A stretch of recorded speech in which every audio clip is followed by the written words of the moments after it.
If you're thinking about retiring in Thailand and need a long-term visa, then this video is for you. Over the last few days, I've been to see several visa agents in the Pattaya region concerning a first-time initial application for a retirement visa. And today I'm going to walk you through everything that you need to know about getting a 15-month mono-retirement visa in Thailand. We'll cover the step-by-step process, requirements, costs, and some tips to make it as smooth as possible. Now, Thailand is notoriously strict with visas of all kinds in comparison to other Asian countries. For example, when I arrived in Cebu in the Philippines last year, I automatically get 30 days on arrival. Within the 2 weeks of that 30 days, I was able to extend online using the Immigration e-Services website for a further 29 days, all for around $35. It took me less than 10 minutes answering basic questions concerning my arrival date, current address, and reason for being there. I paid the fee online by card and got a receipt by email within minutes.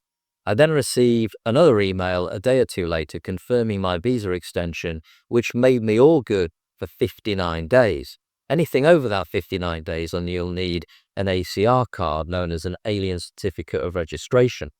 About a week after that, I went in person to G Mall Shopping Centre in Cebu to apply in person at the Bureau of Immigration for my ACR card and also extend a further 2 months and paid a total of around $150. I was given a paper visa extension within half an hour and was told to come back for the ACR card, which can take up to 2 or 3 months. And you have to visit them, as they will not be contacting you to let you know when it's ready. So, in less than 15 days of arriving in the Philippines, I extended all the way out 4 months, as smooth as silk. I eventually did get my ACR card, so I can now lease a condo and open up bank accounts, and I could keep on extending 2 months by 2 months online, all the way up to 36 months, and renew my ACR card once a year, then a quick border run or a week away, and on re-entering, the clock resets and it all starts again. Piece of cake. Thailand, however, is a different ballgame.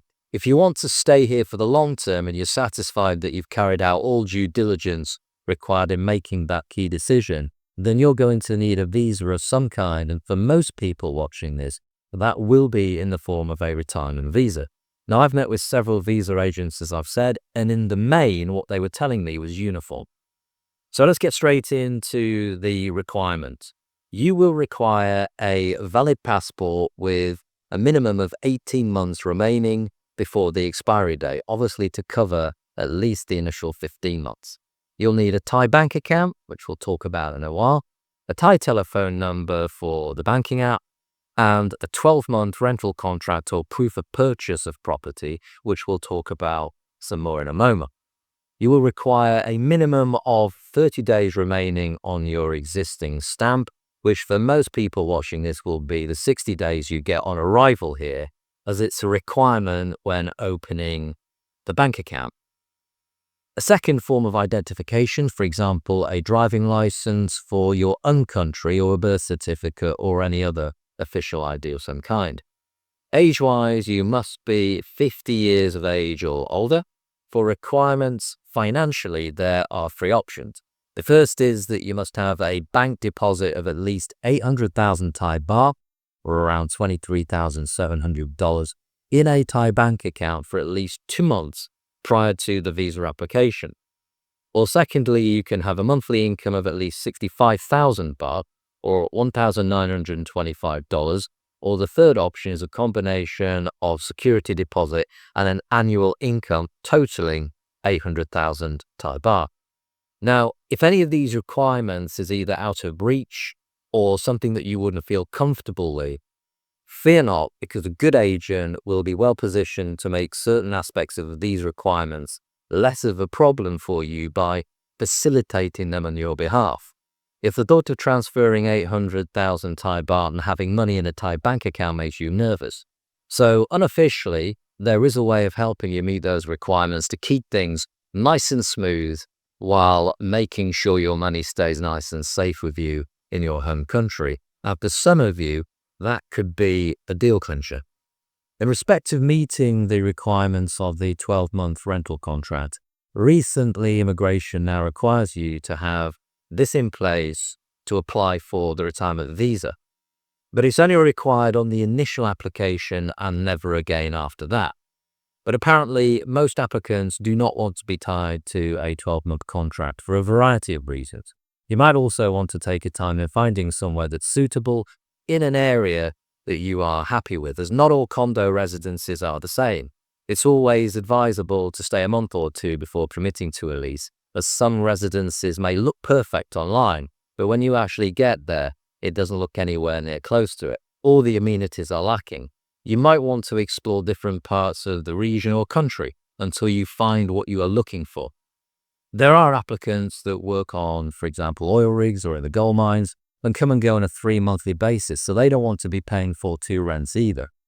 However, this could also apparently be worked around using an agent who could perhaps assist in facilitating the 12-month contract for a one-off charge for the sole purpose of the application of retirement visa and to satisfy those requirements. Now, if and when you eventually find suitable accommodation, you can simply transfer your TM30 registration, which is a mandatory notification form that landlords of property owners must submit to the Thai Immigration Bureau within 24 hours of a foreigner, a non-Thai national, arriving or staying on their property, and then transfer it to the new address. Now, I know for myself, I'd want to take my time and get the accommodation part of the equation right. Now let's look closer at the process for the 15-month non-retirement visa application. Firstly, opening the bank account. This is what will happen if you use the good agent. An agent will take a screenshot of the biometric page of your passport and your visa stamp, which will be forwarded to their bank contact in advance to prepare the paperwork and to streamline the overall process. One of their team will then take it to the bank at an appointed time to open the bank account with you in person, and then if you need, we'll credit your account with the 800,000 Thai baht. They will then produce all the required documents for the visa, which is only valid for 1 day. And once this is printed, the funds would then be removed. The agent will then set up all of your internet banking and then produce a bank card for you, which is likely to be a MasterCard contactless ATM debit card, which at that point, your bank account will now be fully functional and ready for you to use as you wish. For the visa application, the next stage is that immediately after the opening of the bank account, the agent or member of the team that's with you will take you to the immigration department in person and will call immigration and collect you along with all the pre-prepared paperwork that has already been processed in advance, so there's no waiting around.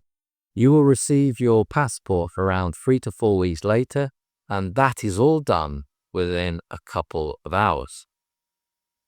On the day of the visa application, apparently you must wear a t-shirt with sleeves or short sleeves. You cannot wear a vest, t-shirt or swim shorts for obvious reasons for any official photos in Thailand.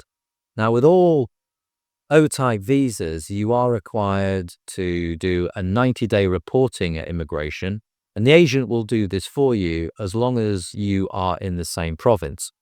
You simply bring your passport into the agent's office and drop it off, and they will take care of everything, and then you pick it up, collect it the next day, everything done. And they do this free of charge, or you could do it online yourself if you wanted to, just don't forget to do it. Now, something that's very important to know is that if you leave the country during the period of the non-O visa, you will require a re-entry permit, and there are 2 kinds of re-entry permit. The first is a single re-entry, or the second is a multiple re-entry permit. If you leave Thailand and go through immigration at Bangkok, for example, without a re-entry permit, you will lose the visa and have to apply for a new retirement visa and go through the entire process again at your own expense, causing you to lose your retirement status. So a re-entry permit is an absolute must to avoid this from happening. Now, all of the above comes at a cost of the agent's fees, and I've taken the average of the 3 agents that I dealt with the best thing to do is to ring a couple, have a chat with them, go and see them and tell them what you're looking for. And I'm sure that they will find a way of being able to help you with the application process and ensuring the whole thing goes smoothly. So an agent's servicing fees covering the full process of opening the bank account, including a residence certificate from immigration for the bank account and purchase of an ATM card, 8,000 baht or $240. The full application process of the 15-month non-retirement visa, inclusive of the 90-day reporting, is 30,000 baht or $900. The single re-entry permit is 2,500 baht or $75, and multiple entry permit is 5,000 baht or $150.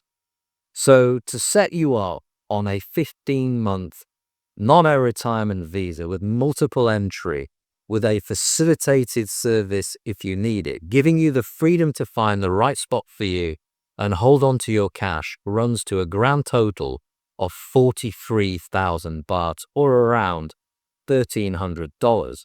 If you divide this by 15, you're all good to go in Thailand for $87 a month. Better still, to then renew your 12-month retirement visa every year after that is at a significantly reduced rate of around 10,000 baht or $295, equal to only $25 a month.